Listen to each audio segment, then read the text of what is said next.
È l'emblema della più splendida Serenissima, simbolo dello stile e dell'estro veneziano. Eppure quella di Antonio Vivaldi era, come tante, una famiglia di emigranti.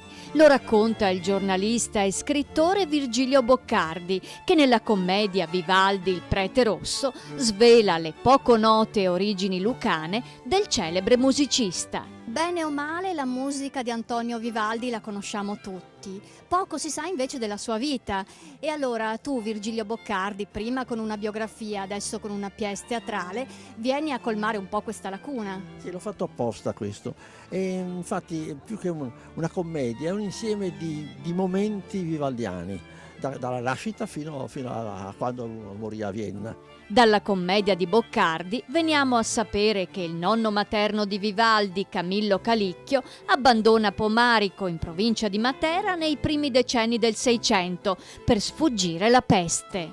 Lì nel 1628 c'era un giovane che si chiamava Camillo Calicchio, faceva il sarto, andava bene, soltanto in quel momento sente che la peste sta arrivando anche in Basilicata. Allora fugge da Pomarico, si rifugia a Venezia, trova bottega a Venezia, trova un amore a Venezia, si sposano e da questo matrimonio nasce Camilla Calicchio, che a sua volta sposerà Giovanni Battista Vivaldi e dai due nasce finalmente Antonio Vivaldi.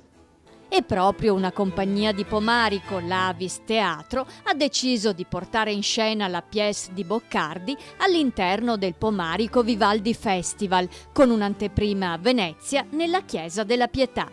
Una prima assoluta. Hanno lavorato per un mese e mezzo, hanno costruito le scene e sono stati bravissimi nel solo fatto di aver portato qui questo allestimento a proprie spese. Questo mi pare molto, molto importante. Presidente Sergio Pizzilli, ci voleva proprio Pomarico, Basilicata per mettere in scena un testo di un veneziano su un altro celeberrimo veneziano? Sì, stiamo cercando da qualche anno di promuovere delle iniziative con alcune istituzioni veneziane da Pomarico, insieme all'Istituto Italiano Antonio Vivaldi della Fondazione Cini, all'Istituto della Pietà, all'Associazione Arte Imbragora di Venezia.